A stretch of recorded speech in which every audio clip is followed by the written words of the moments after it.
মামা বলি পরিচয় দিয়ে বাড়িতে এসে আছে, আজ 4 দিন হচ্ছে। বিছনা খাতার অবস্থা খারাপ দেখে আমি পাশের বাড়ির সবাইকে ডাক দিই এবং ওদের ডাকতে ডাকতে উনি পেছনের গেট দিয়ে পালাই গেছেন। মেয়ের মৃত্যুর খবরে থানায় এসে মায়ের আহাজারি।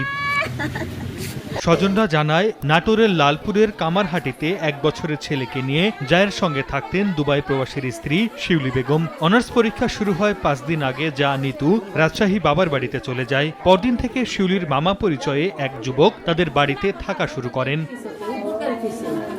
শুক্রবার রাতে বিষয়টি জানতে পেরে নিতু শিউলির সঙ্গে যোগাযোগের চেষ্টা করেন, তবে ফোন না ধরায় তার সঙ্গে কথা বলতে পারেনি। শনিবার সকালে বাসায় এলে মামা পরিচয় দেয়া ওই যুবক ঘরের দরজা খুলে দেয়। পরে শোবার ঘরে খাটের উপর শিউলির মরদেহ পড়ে থাকতে দেখেন তিনি। এদিকে এই সুযোগে বাড়ি থেকে পালিয়ে যায় ওই যুবক। উনি আমাকে দরজা খুলে দিলেন, মানে যিনি ছিলেন। বিছনা খাতার অবস্থা খারাপ দেখে আমি পাশের বাড়ির সবাইকে ডাক দিই এবং ওদের ডাকতে ডাকতে উনি পেছনের গেট দিয়ে পালাই গেছেন।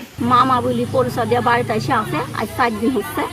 এখন মামাকে রান্দি বাইরে সব খাওয়াইছি, খাওয়া টাওয়া মার্কেট করবি, আর এই সব রাইতে করেছি শোনা আমরা জানি না। নগদের কাছে সব গ্রাহকই প্রিয়, তাই তো সারা দেশে ক্যাশ আউট চার্জ সবচেয়ে কম।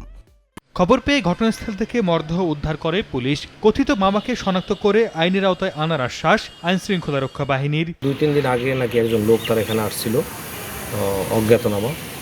সে মামা পরিচয় তার ওখানে ছিল। ঘটনার পরপরই তাকে অনেকে আবার ওই বাড়ি থেকে পালিয়ে যেতে দেখছি।